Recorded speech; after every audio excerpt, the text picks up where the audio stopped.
नाजरीन, अटक से district bureau chief Mohammad Altaf Tahir ने मशहूर व मरूफ अदबी, तालीमी और हर दिल समाजी शख्सियत प्रोफेसर अब्दुल हमीद मजरू का खसूसी इंटरव्यू किया, जो नाजरीन के लिए पेशे खिदमत है। बिस्मिल्लाहिर्रहमानिर्रहीम। नाज़रीन, इस वक्त हम जंड की धरती में बैठे हैं। एक बहुत ही अहम शख्सियत प्रोफेसर अब्दुल हमीद मजरू साहब के पास, इनसे हमारी अदबी नशिस्त हुई है। इस हवाले से जनाब हम इनसे अदबी गुफ्तगू करते हैं जो आपकी नज़र कर रहे हैं।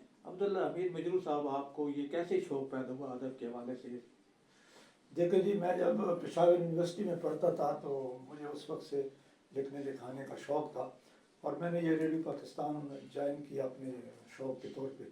वहाँ मैं रेडियो पाकिस्तान पेशावर से शाम को प्रोग्राम करता था और सुबह यूनिवर्सिटी में पढ़ता था।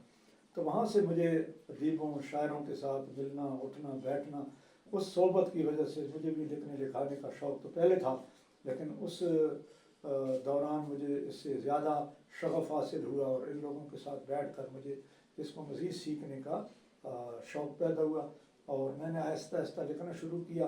मुख्तलिफ़ प्रोग्रामों में बोलता, सामीन से पजीराई मिलती रही, हौसला अफजाई होती रही, मुशायरों में बैठता था, दोस्तों को अपना कुछ टूटे फूटे अल्फाज लिख कर सुनाता था।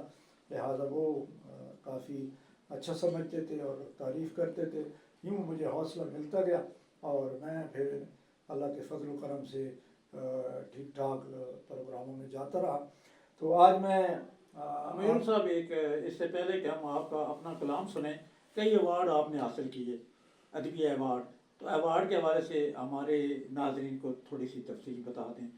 देखिए, वैसे तो मुझे मुकम्मल ज़बानी याद नहीं है, लेकिन यह है कि रेडियो पाकिस्तान के मुशायरों में मेरे ग़ज़लें इनाम याफ्ता करार पाई कई दफ़ा और इसी तरह मुख्तलिफ़ अदबी महफ़िलों में मुझे पढ़ने का सुनाने का मौका मिला।